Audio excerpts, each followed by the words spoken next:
Have you ever had someone constantly pop into your mind, no matter how much you try to stop thinking about them? It's like they've taken up permanent space in your head, almost like they live there now. But here's the real question.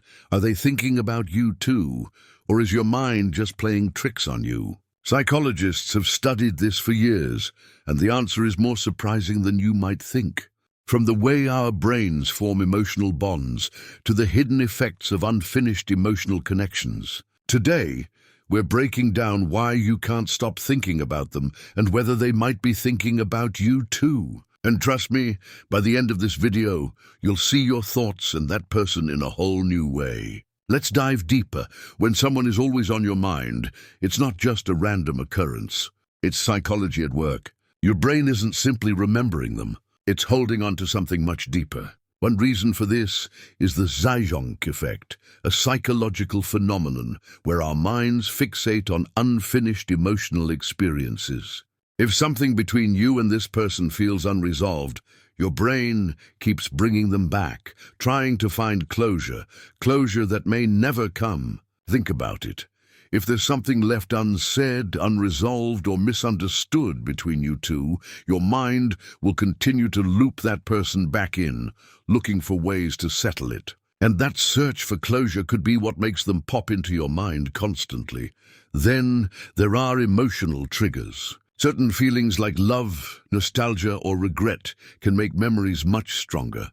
A song, a scent, or even a random place can pull them back into your mind instantly, almost like they never left. It's like a reflex, not something you actively choose, but your brain pulls them back to try to make sense of what's unresolved. And let's not forget about dopamine, the brain's reward chemical. When someone once made you feel happy, excited, or even emotionally intense, your brain links them to that rush of feeling. The more you think about them, the stronger that connection grows. It's like a habit you didn't mean to form, but can't seem to break. But here's the deeper question. Is this an emotional bond, or is it just a mental loop that your brain refuses to break? So is this real love, or is it just an obsession? It's easy to mistake deep thoughts for deep feelings, but psychology tells us there's a big difference. Real love is built on emotional connection, mutual understanding, shared experiences, and a sense of security. If you're thinking about them because of meaningful conversations, genuine affection, or a strong emotional bond, it could be love. But obsession, that's something entirely different. Obsession feels urgent, overwhelming, and almost like you can't control it. You might find yourself overanalyzing their texts, replaying past interactions, or checking their social media too often. Instead of feeling warm and connected, it leaves you anxious, restless, and craving validation. Here's the tricky part. Your brain doesn't always know the difference between love and obsession. When you fixate on someone, the same neural pathways that activate addiction also light up. The more you think about them, the deeper this habit forms. So ask yourself, are you drawn to this person because of real emotions, or is your mind just stuck in a loop it doesn't know how to escape? If you can't stop thinking about them, does that mean they're thinking about you too? We like to believe in unseen connections, that somehow, when someone's on our mind, they must be thinking about us at the same time. But is there any truth to this? Let's break it down. One theory is energetic connection, the idea that thoughts and emotions create an invisible link between people. Some even claim they've had moments where they randomly thought of someone only to receive a message from them minutes later. Coincidence or something more? Science offers a different explanation. Studies on social and cognitive psychology suggest that our brains are wired for pattern recognition. When we think about someone a lot, we start noticing small things that seem like signs, but in reality, they were always there. We just weren't paying attention. It's like the confirmation bias in action. Your mind tends to look for evidence that supports your existing beliefs or feelings. So when you think about someone often, your brain starts to notice little coincidences that might make you believe they're thinking about you. 2, then there's the mirror effect.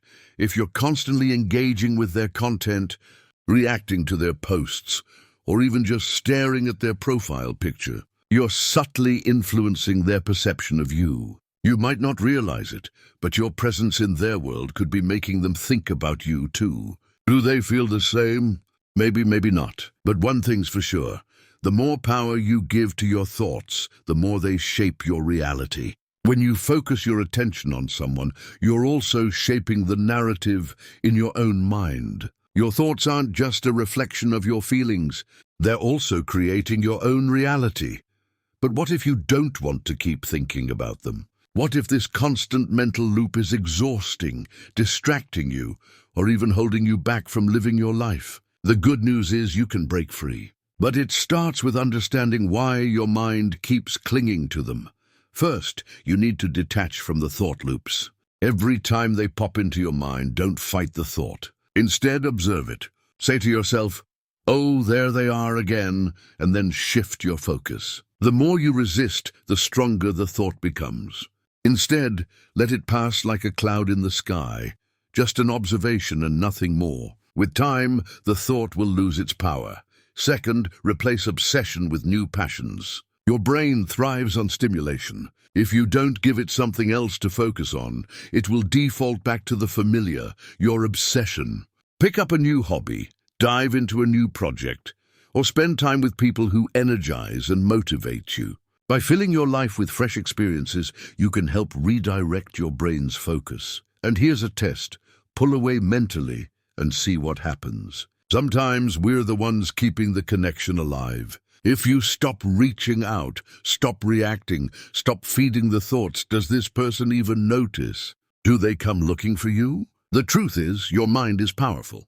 If you've given someone too much space in your thoughts, you can take that space back. When you do, you might realize that it was never really about them in the first place. It was about you. Your mind was attached to the feelings and emotions they triggered, not necessarily the person themselves. Here's the shocking truth. Just because you can't stop thinking about someone doesn't mean they're thinking about you too. Your mind tricks you into believing there's a connection, but in reality, most of the time, it's one-sided. Your brain holds on to emotional attachments far longer than you realize, replaying moments, searching for meaning, and keeping unfinished feelings alive. But here's the twist. Sometimes, the person you're obsessing over wasn't even that important to begin with. It's not them you're attached to. It's the way they made you feel. Maybe they ignited excitement, filled a void, or reminded you of something deeper within yourself. The person is just a symbol, and your mind is really chasing an emotion.